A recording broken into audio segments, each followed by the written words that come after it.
Alors, je m'appelle Mathias Cordonnier, je suis architecte, associé co-gérant de Phare Architecture. Et je suis Léonard Chauvet, co-gérant aussi de Phare Architecture. C'est une aventure qu'on a démarrée en 2016 ensemble et voilà, on est amis depuis l'enfance, donc c'est vrai que c'est une belle aventure. Une aventure de copains qui a bientôt 5 ans. Et donc Phare fait de l'architecture mais aussi du paysage. Donc on est une agence avec une approche pluridisciplinaire de la conception.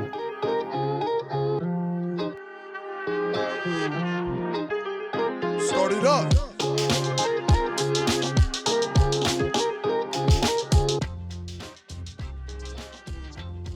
Question large. Question dure, ouais. L'architecte, c'est vrai que c'est un métier, c'est à la fois aussi cool que c'est ingrat.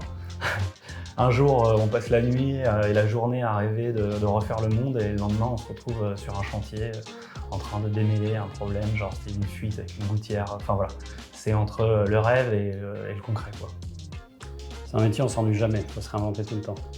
C'est un métier où il faut connaître tout sur tout, être bon partout mais pas trop parce que sinon après on se fait du nez au cerveau. On est un peu plus généraliste et pas spécialiste, mais il faut quand même qu'on puisse dialoguer avec tous les spécialistes. Et c'est quand même une prise de tête. Moi, ma première émotion architecturale, ça a été vraiment le musée juif de Berlin, de Daniel Libeskind. Et on rentre en fait, Berlin c'est une ville où il y a à la fois la modernité et l'ancien qui vient se mêler.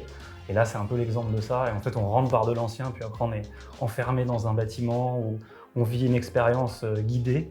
Et chaque pièce est unique. L'architecture on la vit comme une œuvre en fait en elle-même. Et chaque pièce a son émotion, sa lumière et un peu son univers. Et du coup on passe à des moments à des émotions, du rire, aux pleurs. Et il y a même un moment où on sort à l'extérieur, il y a des monolithes en béton, le sol est en biais. Et en fait, on a même au niveau des sens, on se sent pas bien, on a envie de vomir, quoi. Enfin, je veux dire, le bâtiment joue vraiment sur les émotions, quoi. Ça m'a beaucoup marqué. Et alors moi, ma première émotion architecturale, il y en a eu plusieurs, mais je pourrais parler de celle du Louvre-Lens, fait par Sana, justement à Lens. C'est un bâtiment assez simple, c'est une boîte finalement, et on se demande un petit peu d'ailleurs ce qu'on va voir en entrant à l'intérieur. Et il y a la grande salle, la salle principale. Je me souviens quand je suis rentré dedans, on arrive par le haut, on surplombe la salle et on voit au loin ce qu'on a à découvrir. Et là, il y a une sorte d'émotion qui nous traverse parce qu'on est plongé dans l'exposition. Et on voit le fil du temps qui passe au travers de cette exposition dans la salle. Et il y a la lumière qui arrive du plafond entre les poutres et c'est traité de manière hyper fine. Et là, on comprend que l'architecture peut avoir un impact complètement sur le ressenti qu'on peut avoir à l'intérieur de l'espace qu'il crée. Alors il y a celle-là, et puis il y en avait une autre que je voulais citer, c'est une chapelle. Alors je ne sais même pas qui sont les architectes, je crois même que c'est des artistes qui ont fabriqué cette petite œuvre. C'est la chapelle de Loos en Belgique. C'est une petite chapelle qui est faite avec des lames métalliques et en fait quand on la regarde dans le paysage, elle s'efface complètement puisqu'on voit à travers les lames le paysage. Et donc elle apparaît comme ça, comme une ombre dans un champ. Et c'est assez fort, on voit que l'archi peut influer sur nos émotions.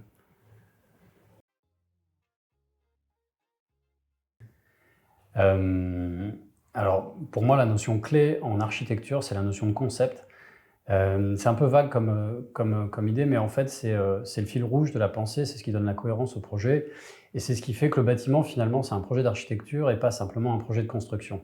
Et ça, clairement, c'est quelque chose par quoi le projet démarre. Ça nous permet aussi, au fil du projet, de retomber sur nos pattes quand on doit remettre en question le projet parce qu'il ne rentre pas dans une économie, parce qu'il y a des contraintes techniques et il y en a toujours. On se raccroche à la notion de concept et le projet reste cohérent jusqu'à sa livraison et lisible et compris par tous.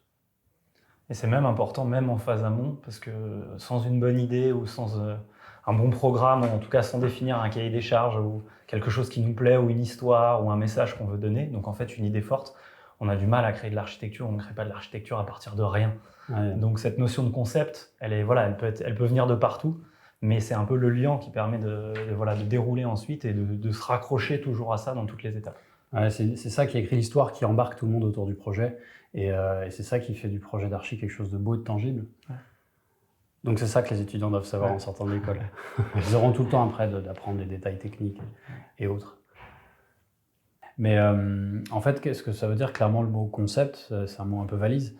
Mais en fait, derrière ça, c'est la notion d'idée. Et que ce soit dans l'architecture, dans le cinéma ou dans n'importe quel type de métier, de profession, de culture artistique, l'idée, c'est ce qui rassemble et c'est ça qui va permettre d'emmener jusqu'au bout un projet et surtout de le rendre intéressant tout simplement, parce que c'est pour reparler de l'architecture, s'il n'y a pas un concept ou quelque chose, une idée fédératrice derrière, ça devient un projet de construction tout bête, et dans ce cas-là, n'importe quel constructeur pourrait le faire, et nos villes sera une succession de bâtiments techniques. Et l'architecte ne sert pas qu'à ça, évidemment, parce que quand on dessine un espace, on pense aussi aux questions d'usage. Parfois, le concept il peut être relégué en second plan, mais c'est l'âme du projet, c'est ça qui va lui donner du relief et de la matière. Et puis c'est ça qui va le faire vivre tout au long après aussi, c'est-à-dire que quand on parlait de notion intemporelle, c'est aussi le fait, on garde une idée, on ne garde pas forcément le reste, c'est ça, donc du coup, je trouve que c'est vraiment ça qui garde la force du projet. Ouais. Ce serait comme un film sans idée derrière, ce serait un peu plat. On se rappelle de l'histoire, on se rappelle pas forcément. Mais il peut être bien monté, il peut être bien cadré et tout. Ouais. Mais si l'idée est nulle, le film est nul. Pas mal l'analogie cinéma pour l'architecture.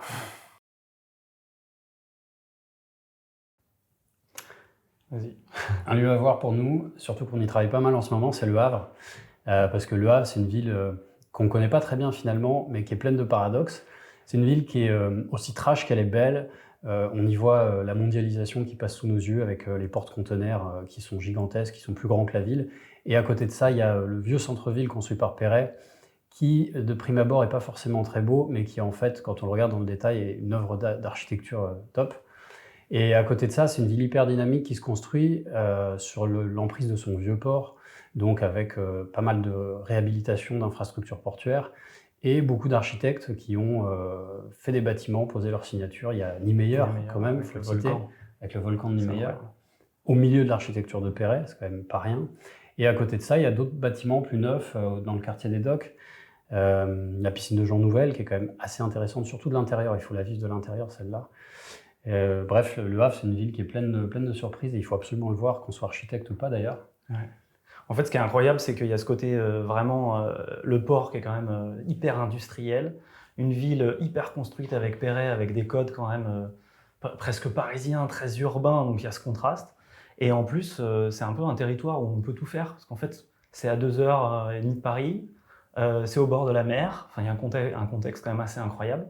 Et en fait, il y a plein de choses à faire. Aujourd'hui, on voit des résidences étudiantes ou même des logements qui sont faits en conteneurs, directement du port construits.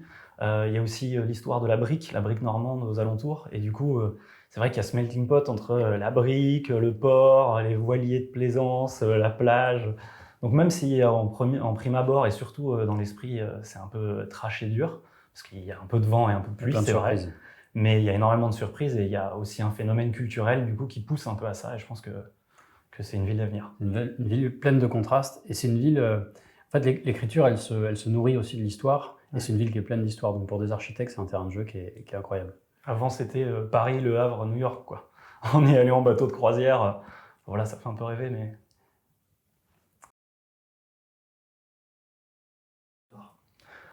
Nous, c'est les projets assez atypiques.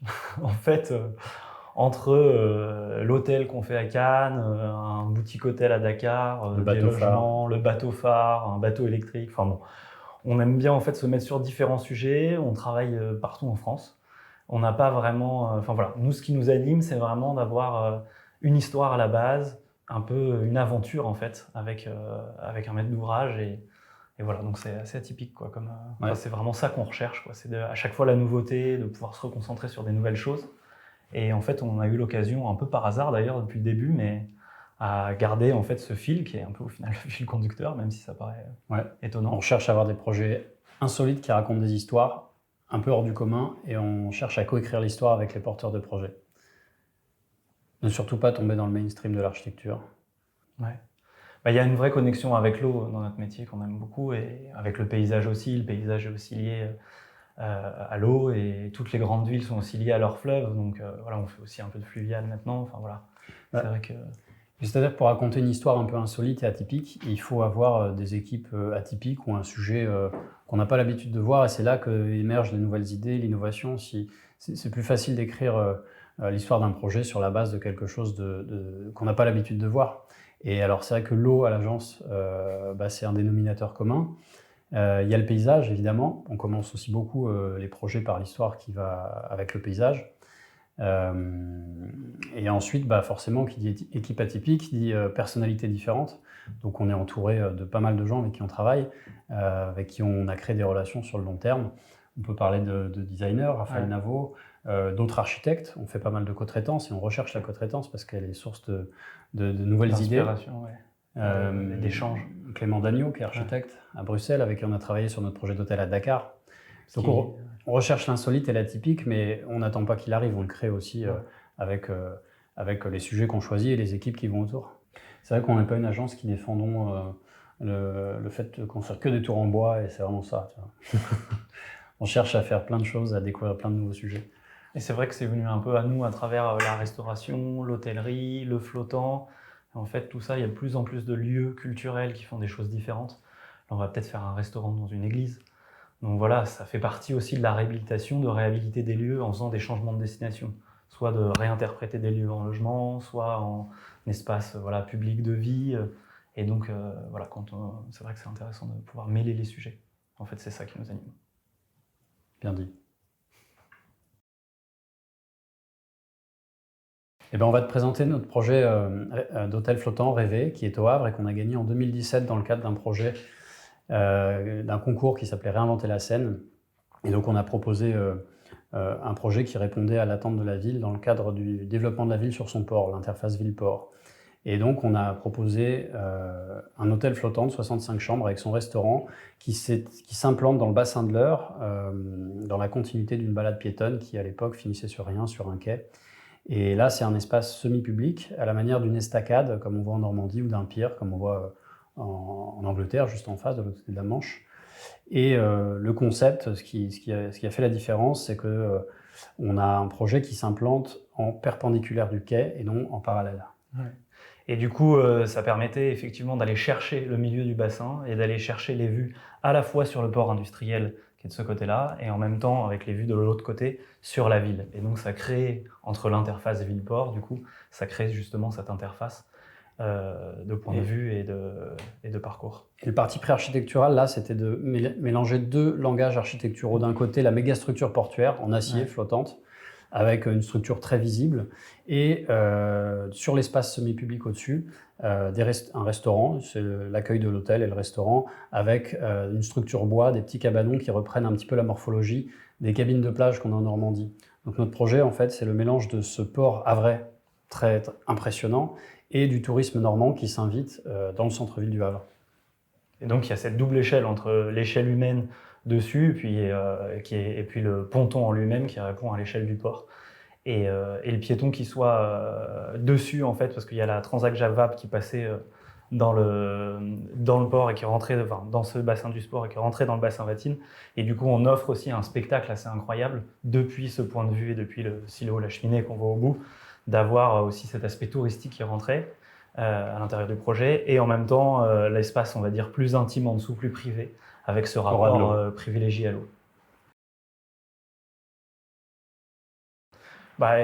Pour continuer un peu sur l'idée d'avance, c'est vrai que ça nous a beaucoup marqué ce premier projet et je pense qu'à l'échelle plus urbaine, une ville ou insulaire en fait sur une île ou une ville en tout cas sur l'eau flottante, ce serait un peu en mêlant paysage, architecture et architecture navale, je pense que ça c'est un vrai rêve pour nous, quoi. Une ville flottante. Ou alors un projet de logement sans aucune contrainte programmatique, où on puisse expérimenter vraiment tout ce sur quoi on travaille à l'agence, l'intégration de nouveaux usages dans le logement, avec des choses peut-être moins normées sur le plan spatial, l'intégration de matériaux les plus loufoques possibles, biosourcés et plus encore. Et dans des paysages les plus insolites possibles. Ça pourrait être aussi par exemple une réhabilitation, parce qu'on revient sur l'insolite, peut-être un bâtiment en réhabilitation dans lequel on mettrait un programme complètement dingue, inattendu, qui mélangerait peut-être un lieu de vie culturel, comme on a fait avec Renaud Barillet sur la Bellevilloise, un hôtel, un mélange de programmes de RP comme ça, et qui met en valeur un vieux bâtiment qui serait magnifique et qu'il faudrait conserver dans notre projet. Je peux prendre un exemple un peu plus tangible, c'est Et alors, en face de Dakar, il y a une île qui s'appelle l'île de Gorée qui est assez incroyable. Et en fait, il y a des vestiges de ruines. Enfin, c'est vraiment, ça porte toute une histoire et c'est assez incroyable. Et faire un projet d'hôtel, logement, enfin voilà, un projet qui mixe des usages et pas justement qui se cantonne pardon, juste à une échelle. On fait Et avec carrément ce une île. rapport avec l'eau, ouais, non mais voilà. En tout cas, d'avoir plusieurs échelles de méga. réflexion. Ce que disait Mathias, c'est de partir. Enfin, on est très intéressé par partir de l'échelle urbaine jusqu'à l'échelle de la matière, en fait, qu'on travaille aussi, comme la terre, le bois, enfin, qui est quand même vraiment en train d'exploser. Et donc de lier les deux sur différents programmes, que ce soit à la fois du logement, du restaurant, de l'hôtellerie. Je pense que voilà, ça pourrait donner un sens et un lien à tout ça. Et dans une époque où le social est quand même super important, faire de la mixité, c'est aussi intéressant à toutes ces échelles. Une tour en terre. En terre. On va faire plein de trucs en fait. On travaille pas mal de sujets à l'agence et qu'on aimerait bien avoir l'occasion de développer sur des projets. C'est vrai qu'en logement, le logement nous passionne. Clairement, il y a énormément de choses à faire et à inventer au logement. Et le problème du logement, c'est qu'aujourd'hui, c'est avant tout un produit financier. Contrairement à d'autres programmes, qu'ils soient même publics ou privés. Parce que par exemple, sur un hôtel, on va chercher à raconter une histoire et c'est ça qui va faire que le projet économique qu'il y a derrière le projet d'architecture sera viable. En logement, on cherche avant tout à vendre un prix au mètre carré. Et donc, malheureusement, c'est vrai qu'on ne peut pas pousser l'expérimentation aussi loin qu'on le voudrait avec des maîtres d'ouvrage classiques. Voilà. Donc, si on a un projet rêvé sur le programme logement, ce serait vraiment d'avoir un maître d'ouvrage qui nous pousse à expérimenter sur les thématiques qu'on développe à l'agence, les matériaux biosourcés, la construction en terre, la filière chanvre, le bois, la construction hors site aussi. Ouais. Les bâtiments réversibles, le sujet sur lequel on s'est penché récemment. Et ce qui est dur, c'est que dans le logement, en fait, en fonction du site, on définit un prix. En fait, on n'a pas 1 euro de plus parce que voilà, on est en banlieue de Nantes, donc c'est tel prix au mètre carré, on va sur une agence et puis c'est ça. Donc c'est pas parce qu'on met plus d'argent dedans à le construire qu'on le vendra plus cher. Donc c'est là où il y a une différence, alors qu'une chambre d'hôtel, on va apporter de la qualité, on va apporter une expérience différente et donc ça, on va le valoriser. Et donc cette grande différence fait qu'on a moins la possibilité de s'exprimer dans le logement. En tout cas, ça dépend de l'endroit. Mais c'est là où... Mais ça va venir parce qu'on a un petit projet dans les tuyaux là, qui va nous permettre d'expérimenter dans le sud, en Provence, dans un vieux centre-bourg. Chez Phare, on est une équipe de 6 ou 7. On travaille dans une ambiance familiale et surtout, on se fait confiance. Tout le monde est impliqué. Et voilà, c'est une super équipe.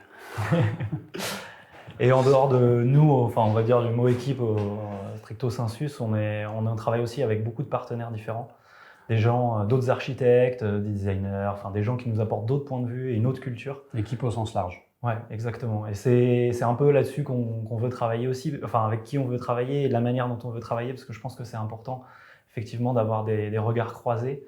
Et des équipes sur on peut compter, il y a pas mal d'amis, mais à différents endroits. Et en plus, ils ont des fois la culture du site où ils sont. Donc ça aussi, pour nous, c'est important. Donc une équipe, il n'y a pas une bonne équipe, en fait. Il y a plusieurs équipes en fonction du projet. Mais c'est vrai qu'on peut peut-être ajouter quelque chose, c'est que on essaie d'avoir une équipe. Ouais, on essaie d'avoir une équipe qui s'autonomise et qui apprend en même temps que nous. On apprend tous ensemble, on avance ensemble. Et l'idée, c'est de souder un noyau dur qui va pouvoir se grandir avec l'agence et ça c'est important, c'est pour ça qu'on cherche à avoir une ambiance familiale. On essaye à tout prix d'éviter le turnover parce que ça c'est ce qui en fait c'est le fléau des agences d'architecture qui sont trop grandes parce qu'il n'y a pas de suivi dans le projet et la cohésion de l'équipe marche pas. Et c'est vrai que dans notre métier on a pas mal d'agences qui pratiquent beaucoup le turnover et voilà, nous on essaie d'avoir un noyau dur fidèle sur qui on peut s'appuyer, à qui on fait confiance et eux nous font confiance en échange. Et on leur donne assez d'autonomie, même, voire beaucoup pour eux parfois, d'autonomie sur chaque projet, parce que c'est vraiment le but, c'est de monter ensemble et qu'eux prennent les responsabilités pour que nous, on dégage du temps pour trouver d'autres projets aussi. Et... L'important, c'est de partager la charge mentale. Ouais. La fameuse.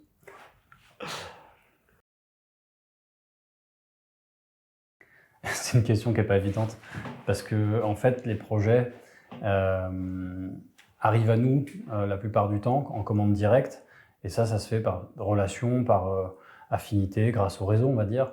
Et à côté de ça on essaie quand même de répondre à des concours alors avec plus ou moins de succès. Le problème du concours c'est qu'on n'est jamais c'est jamais garanti l'issue du concours. En revanche, ça nous permet d'apprendre pas mal de choses et en fait, à chaque fois qu'on répond à un concours, on apprend, on se forme, on développe de nouvelles idées qu'on va pouvoir peut-être réintégrer dans d'autres projets, etc. Donc le concours, c'est un exercice fondamental pour nous en architecture.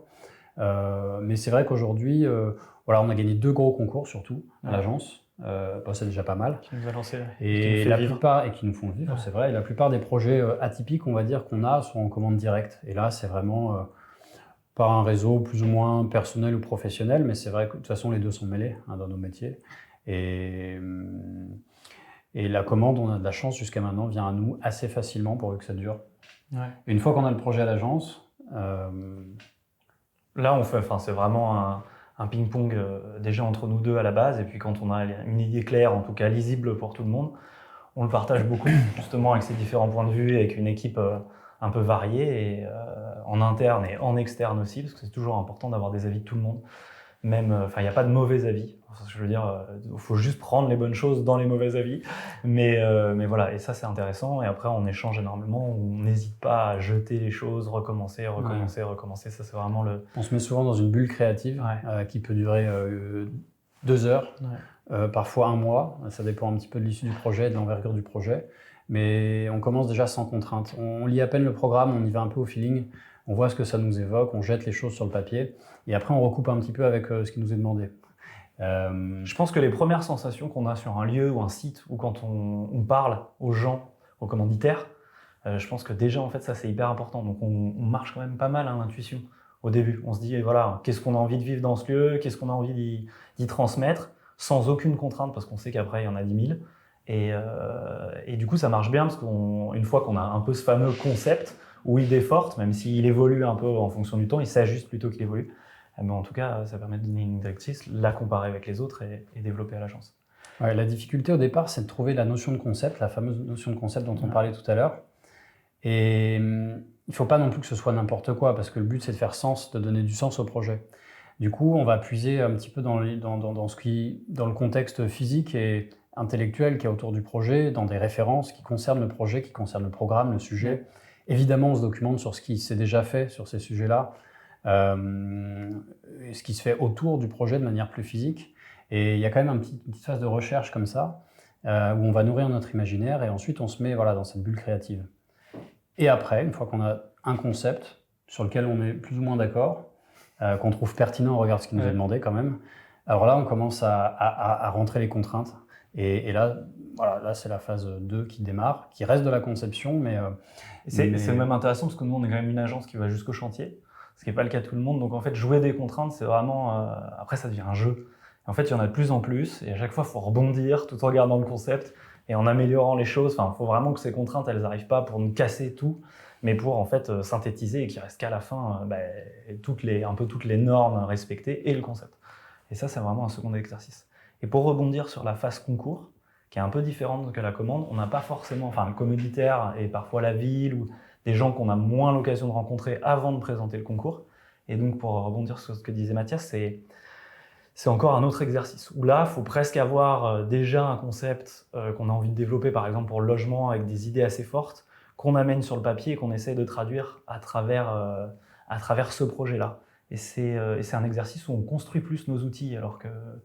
Donc c'est aussi un exercice intéressant. Donc moi, je pense qu'en tout cas, pour une agence, il faut faire les deux. Pour moi, c'est hyper important. Il ne faut pas faire que du concours, il ne faut pas faire que de la commande. Il faut se nourrir de plein de sujets différents. Et peut-être on peut... Enfin, tu me diras, on a fait le tour du sujet.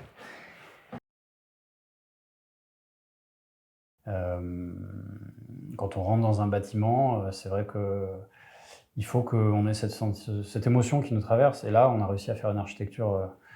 Parfois, on a du mal à mettre des mots dessus, mais en tout cas, c'est une histoire de feeling. Il faut vraiment essayer de donner une expérience et une émotion. Parce qu'on a vécu, en fait, quand on a vécu une fois en architecture et qu'on a trouvé ça important, il faut qu'on essaye de le redonner. Et je pense que sur tous les sujets, on peut donner des expériences, que ce soit du logement, de l'ERP, Ouais. Il faut qu'il y ait l'effet waouh, mais il ne faut pas que ce soit un waouh de mode ou de... Bling bling, quoi. C'est l'effet, ah ouais, il se passe un truc dans ce bâtiment. Il arrive à... Et alors, un projet réussi, ça peut aussi être un projet qui a réussi justement à conserver cette notion de concept jusqu'au bout. Et quand on regarde un bâtiment et qu'on le trouve cohérent, alors il faut peut-être avoir un œil d'architecte pour ça, je ne sais pas, mais on arrive tout de suite à lire un concept fort. On se dit qu'il est réussi parce que l'architecte et l'équipe qui est autour, évidemment, a réussi à emmener ce concept jusqu'à la livraison du chantier. Et là, le projet peut être réussi. Ouais. Nous, quand on s'est lancé en fait en tant que phare, d'abord on travaillait chacun à notre compte, Mathias salarié et moi j'étais freelance pendant quelques années. J'ai travaillé avec Jean-Marc Piaton sur des sujets de bateau. Et en fait, je travaillais à mi-temps, puisque souvent les projets sont longs dans le temps, donc du coup je travaillais 3 jours par semaine et je partageais des locaux avec donc Jean-Marc. Et du coup, petit à petit, en fait, on a commencé à avoir des projets au début un peu de particuliers. Et un jour, en fait, Mathias a eu un projet un peu plus important. Un jour, Renaud Varier nous appelle, fondateur de la Bellevilloise, par l'intermédiaire d'un copain, Maxence, bref, qui travaillait avec lui. Ils nous ont appelé pour la conception d'un bateau, le Lutèce, un petit bateau qui va bientôt voir le jour d'ailleurs, 5 ou 6 ans après. Et donc on l'a rencontré pour ça, et puis finalement on a une commande pour faire un lieu culturel, les Dock Bay, au rez-de-chaussée des magasins généraux à Pantin. Et c'était la commande qui nous a lancé. Donc là, on s'est dit, bon, c'est l'occasion, il faut y aller. On a besoin de réfléchir le projet à deux. Et on s'est lancé comme ça. Donc à l'époque, on pensait que c'était un projet gigantesque, qui allait nous prendre une énergie dingue, etc. Et de fil en aiguille, on s'est rendu compte qu'on pouvait en faire un deuxième à côté, puis peut-être un troisième. Et finalement, on a lancé la boîte comme ça. Voilà, donc c'est une commande qui arrive à nous par un copain. Et c'est peut-être aujourd'hui le projet dont on est le plus fier parce qu'en fait, il a été fait avec énormément de sincérité, on s'est éclaté. On a un maître d'ouvrage avec qui on s'entend très bien, avec qui on continue à avoir des relations professionnelles. On va faire peut-être une petite la réhabilitation d'une église désacralisée en restaurant, en hôtel, on va voir. Le programme n'est pas encore établi. Et on fait un restaurant surtout dans la gare de Nantes. Oui, à venir très bientôt. Donc voilà, c'est un maître d'ouvrage qui nous suit depuis le début, ou c'est plutôt nous qui le suivons depuis le début. Mais en tout cas, on partage un message qu'il a, et c'est vrai que du coup, par affinité, en fait, on a eu le commande parce qu'il a vu l'énergie qu'on avait, surtout jeune, à démarrer, l'énergie qu'on pouvait mettre dans ce projet. Je pense que il nous a fait confiance ça, aussi, parce qu'il faut faire confiance à des jeunes archis qui se lancent. Tous les maîtres d'ouvrage n'en sont pas capables. Il faut arriver à les convaincre et à bien s'entendre. Donc en fait, c'est venu par le milieu du bateau, puis en fait, on a fini avec un restaurant, comme quoi il n'y a pas de grande loi. De toute façon, pour faire un bon projet, il faut une bonne histoire ou un bon truc à la base. Enfin, je suis sûr, c'est comme dans les films, il faut avoir au moins une bonne idée ou un bon scénar pour lancer le truc et les garder jusqu'au bout, quoi. Quand tu regardes le projet de Dock Bay à Pantin dont on parle là, la notion de concept, elle était importante. En réalité, ce projet, il a duré assez longtemps. On a eu toutes les emmerdes du monde. Un peu de notre faute, pas de notre faute. Voilà, on a avancé tous ensemble avec la maîtrise d'ouvrage en découvrant les contraintes un peu au fur et à mesure. On était jeunes archis. Et il y avait 2 concepts forts. Non, mais c'est grâce au concept qu'on a réussi à tenir le projet. Aujourd'hui, le projet n'est pas forcément comme on l'avait imaginé au début, mais l'essentiel est là. L'idée maîtresse est là. En gros, on voulait pas faire pour des questions de fondation, on ne pouvait pas faire de poteaux différents de ceux qui étaient massifs et qui faisaient en fait partie du bâtiment existant, puisque c'était une réhabilitation. Et du coup, on a fait léviter une mezzanine à 2 niveaux en donnant sur le canal. Et en fait, il n'y a pas un seul poteau. C'est que des poutres qui traversent de poteau à poteau. Et du coup, il y a des poutres qui passent dans le vide en dehors de la mezzanine. Et donc, on a une mezzanine en bois qui danse à l'équilibre sur des poutres en acier à différents niveaux. Et ça vient habiller l'intérieur de ce volume qui est très industriel et très froid. Et ça le rend chaleureux et propice à accueillir des événements culturels un peu sympathiques. Et il y a beaucoup de choses qui ont été sucrées dans ce projet. On a eu des soucis avec de technique. Clairement, le bâtiment n'était pas fait pour recevoir ce genre de projet-là. Donc il y a eu des choses qui ont été écrémées. En revanche, cette idée que portait le concept, elle est là aujourd'hui, elle est livrée. Et c'est comme ça que le bâtiment est exploité. Et clairement, sur un projet long, parce que le temps de l'architecture est long, il faut arriver à avoir cette notion qui t'emmène du début à la fin. Sinon, le projet périclite. La relation avec nos maîtres d'ouvrage, elle est intense, elle est fusionnelle. Il y a parfois un peu de méfiance. En général, on s'entend bien avec nos maîtres d'ouvrage parce qu'on s'est choisi quelque part, donc tant mieux qu'on s'entende bien. Et on ne défend pas toujours les mêmes intérêts. Nous, on défend Et on est payé par le maître d'ouvrage, donc on doit le satisfaire dans sa demande. Mais malgré tout, nous, on défend une forme d'intérêt public, même dans les petits projets. Et c'est pas toujours le même intérêt qu'à le maître d'ouvrage. Et c'est vrai que du coup, ça peut créer des intérêts un peu divergents. Mais il y a on vraiment finit par cette bien dualité s'entendre. de confiance-méfiance qui est vraiment tout au long du projet. Quand on démarre ensemble au début, il faut qu'ils aient à la fois confiance, en même temps on se méfie, on se dit bon, ils sont jeunes, est-ce qu'ils vont vraiment m'apporter une idée en plus de ce que j'ai?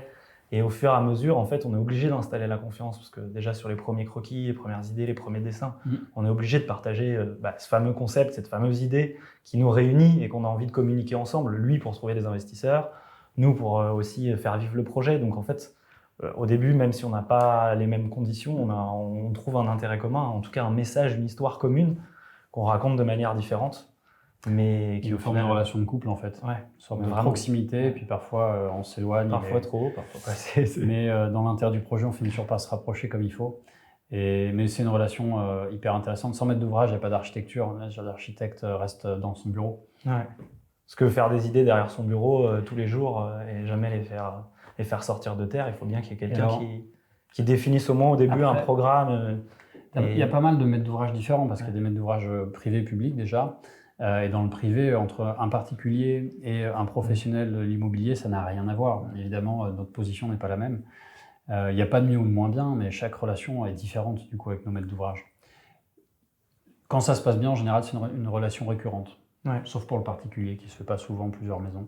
Mais c'est une relation qui est intéressante, on apprend vachement d'eux aussi. Ils ont une part à jouer énorme dans le projet d'architecture. Ouais, c'est pas qu'un portefeuille, c'est vraiment le début, enfin, c'est le point de départ en fait. Il faut forcément un programme et un cahier des charges pour commencer à dessiner. Et après, souvent, c'est pas forcément lui directement qui l'exploite, mais pour certains, en commande privée, c'est eux qui vont faire les exploitants après du lieu, donc c'est eux qui vont le faire vivre. Donc si il n'y a pas le discours qui continue en fait et qui fait vivre l'architecture, on perd l'émotion et l'expérience après, quoi. Donc c'est pas important. On a plutôt des bonnes relations avec les gens avec qui on travaille, et c'est vraiment intéressant. C'est très humain comme métier, il y a vraiment de tout, quoi.